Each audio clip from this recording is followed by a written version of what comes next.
In the welterweight division at UFC 296, you got a great one here between Shavkat Rakhmonov and Stephen Thompson. This is 5 versus 6 in this division. Now, Rakhmonov stands at 6'1" compared to the 6 foot tall Stephen Thompson, so he's got a 1-inch height advantage. He's just 28 years old. Stephen Thompson, 40. He's getting on the downside.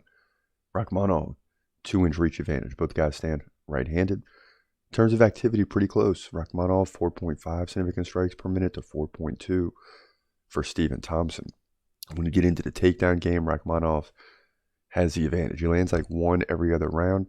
Stephen Thompson's trying to use his takedown defense to keep the fight standing. Now, beginning with Shavkat Rakhmonov, 100% takedown defense. So he's probably not getting taken down in this fight. He hasn't lost yet in the UFC. He's 5-0, beating Jeff Neal by submission. He also beat Neil Magny by submission and Carlson Harris by KO. These are over the last 3 fights, so he's looking pretty solid. Now, Stephen Thompson, a.k.a. Wonder Boy, 64% takedown defense. That's not going to be good enough in this fight. Make no mistake about it. He did beat Kevin Holland in his last fight by 4th round KO. Before that, he lost to Bilal Muhammad by decision and Gilbert Burns by decision. Still a really good fighter. He also beat Jeff Neal by decision. Still a really good fighter, and you can see why this fight is perfect for Shavkat. Is he on the level up there with Bilal Muhammad and Gilbert Burns? I certainly think so. But those are the only guys that Stephen Thompson is losing to. He's beating who he's supposed to beat. He's beating the Kevin Holland. He's beating the Jeff Neals. He's beating Vicente Luque 2019. Right? He's beaten some top-tier opponents. He just loses to the top competitors in the division, potentially. And Gilbert Burns isn't big in that division, but he can step up and fight if need be. What I'm trying to tell you is this is a good test for Shavkat Rakhmonov, but it's just that. It's just a test. It's one that he's got to pass. He's got to pass this test. He's going to do so. He's going to defend the takedowns.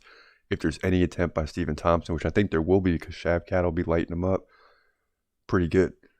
Shavkat will land takedowns at will if he decides to go for them, and that will be interesting. Will he play this the safe game and try to land some takedowns and get some submission attempts and ground and pound and all that, or will he just stand up and strike with Stephen Thompson, which may not be the best idea in the world. But regardless of how he takes his fight, I think he's going to win it, and win it not with ease, but with not many problems. He'll win this fight pretty easily. Just not with ease, but he will win this fight easily. Like I'm talking 30-27, unanimous decision. Maybe he gets a 2nd or 3rd round submission or TKO victory, something like that. But look for Shavkat to come in and pour it on, both in significant strikes, takedowns, and control time, and dominate all facets of this fight because he's in his 20s and Stephen Thompson is 40. He's on the downside, but still a pretty good fighter. So look out for that. In my opinion, Shavkat Rakhmonov wins this fight here to move to 18-0. Ridiculous. Moving up on our due list for sure. Welterweight division, UFC 296.